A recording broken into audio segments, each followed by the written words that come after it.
ട്രോളിയിൽ കള്ളപ്പണം കടത്തിയെന്ന പരാതിയിൽ തെളിവില്ലെന്ന പോലീസ് റിപ്പോർട്ടിൽ പ്രതികരിച്ച് പാലക്കാട്ടെ നിയുക്ത എം.എൽ.എ. രാഹുൽ മങ്കൂട്ടത്തിൽ ജനഹിതത്തെ അട്ടിമറിക്കാനുള്ള ബോധപൂർവമായ ശ്രമമാണ് CPM നടത്തിയതെന്നും പെട്ടിക്കകത്തും ഇവർ ഉന്നയിച്ച രാഷ്ട്രീയത്തിനകത്തും ഒന്നുമില്ലെന്നും പാലക്കാട്ട് ജനത തിരിച്ചറിഞ്ഞതിൽ ഏറെ സന്തോഷമുണ്ടെന്നും അദ്ദേഹം വ്യക്തമാക്കി.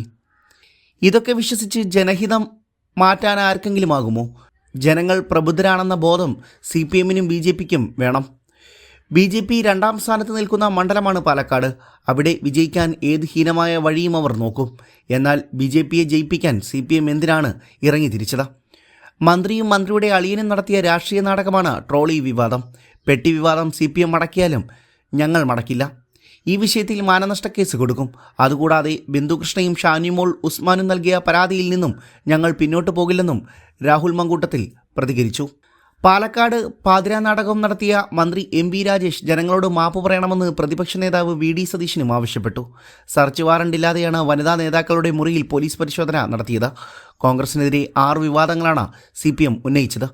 അതും 3-ാം സ്ഥാനം ഉറപ്പിച്ച് ഞങ്ങളെ തോൽപ്പിച്ച് BJP ജയിപ്പിക്കാനുള്ള അന്തരീക്ഷം സൃഷ്ടിക്കാനുള്ള ശ്രമമായിരുന്നു CPM നടത്തിയത്. VD സതീശൻ്റെ ആരോപണങ്ങൾ തുടരുന്നു. ഉപതെരഞ്ഞെടുപ്പിനിടെ UDF സ്ഥാനാർത്ഥി രാഹുൽ മാങ്കൂട്ടത്തലിന് വേണ്ടി ട്രോളിയിൽ കള്ളപ്പണം കൊണ്ടുവന്നത് ആരോപിച്ചായിരുന്നു CPM ആരോപണം. കോൺഗ്രസ് സ്ഥാനാർത്ഥി താമസിച്ച ഹോട്ടലിലേക്ക് നീല ട്രോളി ബാഗിൽ പണം കടത്തിയെന്നാരോപിച്ച് കോൺഗ്രസിൻ്റെ വനിതാ നേതാക്കളടക്കം താമസിച്ച മുറികളിൽ അർദ്ധരാത്രിയോടെ പോലീസ് പരിശോധന നടത്തുകയായിരുന്നു. സംഭവം പാലക്കാട് ഉപതെരഞ്ഞെടുപ്പിൽ വലിയ ചർച്ചയായി മാറുകയും ചെയ്തു. News desk 1 India.